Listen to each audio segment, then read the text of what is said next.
So we are going to revise glycolysis in this video.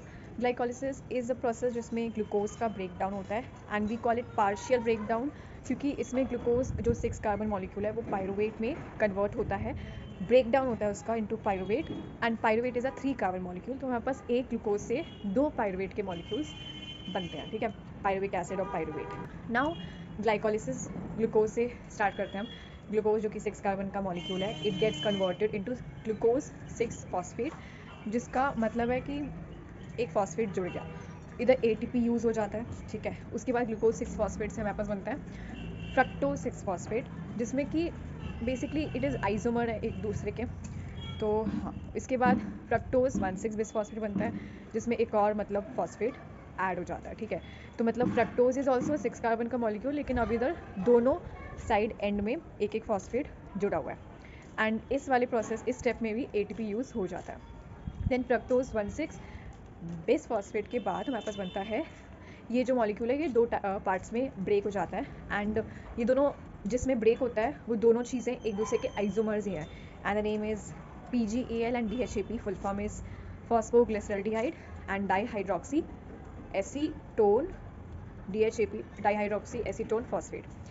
हाँ, तो ये जो फ्रक्टोज 1,6 बिसफॉस्फेट है, ये PGAL और DHAP में ब्रेक हो जाता है, एंड कैसा दिख रहा होगा, जैसे फ्रक्टोज 1,6 बिसफॉस्फेट 6 कार्बन है, दोनों के एंड पे, दोनों एंड्स पे एक फॉस्फेट है।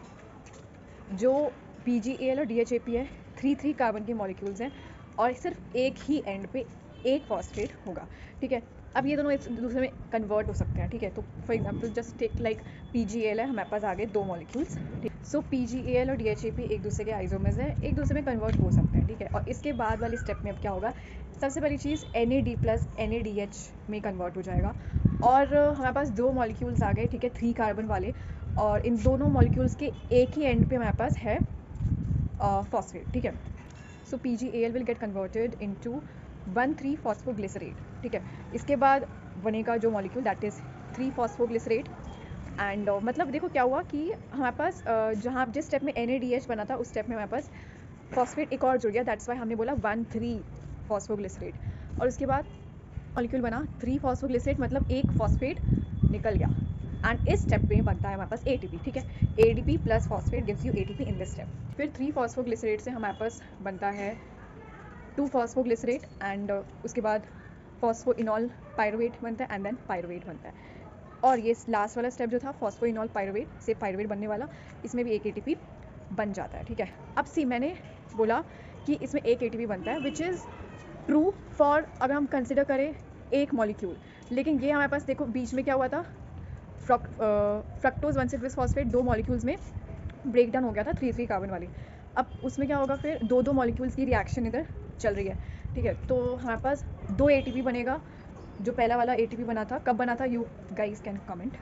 और फिर दूसरी बार जो ATP बना वो भी 2 मॉलिक्यूल्स बनेंगे ATP के, जो लास्ट स्टेप में बना फॉस्फोइनॉल पायरुवेट से पायरुवेट तक, एंड हाँ पायरुवेट हमारा बन जाता है 3 कार्बन मॉलिक्यूल, और हमारे पास 2 मॉलिक्यूल्स बनते हैं। तो ये जो मतलब है ना कि 2 मॉलिक्यूल्स बन रहे हैं, ये बीच वाला जो ब्रेकडाउन हुआ था PGAL और DHAP में, उसकी वजह से आगे 2 चीज़ें बन रही हैं। तो जो NADH भी बना है ना, वो 2 बना है। अब हम देखते हैं एंजाइम्स। पहला स्टेप जो था ग्लूकोज से ग्लूकोज 6 फॉस्फेट बनने वाला, उसमें हेक्सोकाइनेज यूज हुआ, और जो स्टेप था फ्रक्टोज 6 फॉस्फेट से फ्रक्टोज 1,6 बिसफॉस्फेट, उसमें हमारे पास यूज़ हुआ था एंजाइम PFK, दैट इज़ फॉस्फोफ्रक्टोकाइनेज, ठीक है। This was a glycolysis process overall. इसमें मैंने जहाँ जहाँ ATP रिलीज़ हुआ है या यूज़ हुआ है, एंड NADH कहाँ रिलीज़ हुआ है वो भी मैंने बता दिया। तो बाय।